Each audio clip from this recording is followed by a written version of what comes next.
আসসালামু আলাইকুম সম্মানিত দর্শক, নিশ্চয়ই আপনারা ভালো আছেন। আলহামদুলিল্লাহ ভালো আছি। আমি এখানে যে মাছ রান্না করব মাখিয়ে, এখানে সরপুঁটি আর টাটকিনি আছে দু তিনটে। এগুলোকে আমি ওই যে আচারের রান্না করেছিলাম, আচার বানিয়েছিলাম, সেই পাতিলেই আমি এগুলোকে সব মশলা দিয়ে মাখিয়ে ঝোল করে রান্না করব। তো এই যে আমি সব মশলা দিচ্ছি, হলুদ, মরিচ, ধনিয়া গুঁড়ো, জিরা গুঁড়ো, সব কিছু, পেঁয়াজ, রসুন, আদা পেস্ট সব দিয়ে দিব।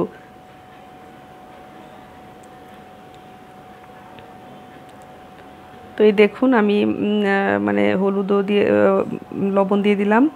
এখন সব মশলা আসলে একসাথে দিয়ে মাখিয়ে রান্না আসলে খেলে মজা আলাদা। আর যেহেতু কোরবানি ঈদ আসছে, এখন তো মানে ফ্রিজটা খালি করতে হবে। আমি ফ্রিজে তেমন কিছু যা থাকে ওগুলো খেয়ে ফেলছি। সবাই তাই করবেন, কোরবানি ঈদের আগে ফ্রিজে যা কিছু আছে নতুন কিছু না কিনে সব খেয়ে ফেলবেন। মাছগুলো অনেকদিন রাখলে না খাওয়া যায় না, নষ্ট হয়ে যায়। এটা আমরা সবাই আসলে বুঝি না। দেখা যায় কি আমরা সবাই করি কি, সেই মাছই অনেক বছরের পর বছর মনে হয় খেতেই থাকি। সে কোথায় কোন বড় ডিপে মাছ আছে এগুলো খুঁজে বের করলে ওগুলোর মাছের পুষ্টিগুণ সব নষ্ট হয়ে যায়। যতটুকু সম্ভব আমরা সবাই টাটকা খাওয়ার চেষ্টা করি, এবং আসলে যখন উপায় থাকে না তখন আমরা ফ্রোজেন খাবো। এখন উপায় যখন আছে আমাদের, কিনে আনা যায়, কয়েকদিন রেখে দিয়ে তারপর খেয়ে ফেলবেন। কারণ বেশি দিন রাখবেন না। এটা এটা বলছি, যেমন মাসের পর মাস রেখে দিলাম। মানে একটা কথার কথা বলছি যে এভাবে রাখা যাবে না, বা বছরের পর বছর ভাবে না রাখাই ভালো। তো আমি হাত দিয়ে মাখাচ্ছিলাম না, ওই যে মরিচ আছে অবশ্য তেমন এক হাতে ধরে আমার ওর অভ্যাস আছে এগুলো মাখিয়ে বা এই ধরনের কাজ করে হাতে মাখিয়ে।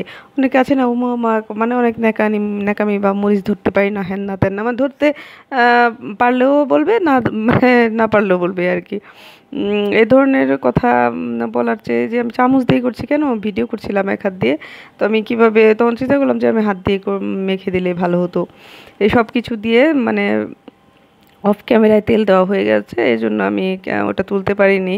আর খুবই মজা হয়েছিল মাছ। এই টমেটো দিয়ে দিচ্ছি 2 পিস, আর বেশি করে 5টা মনে হয় মাছ রান্না করেছি আর কি।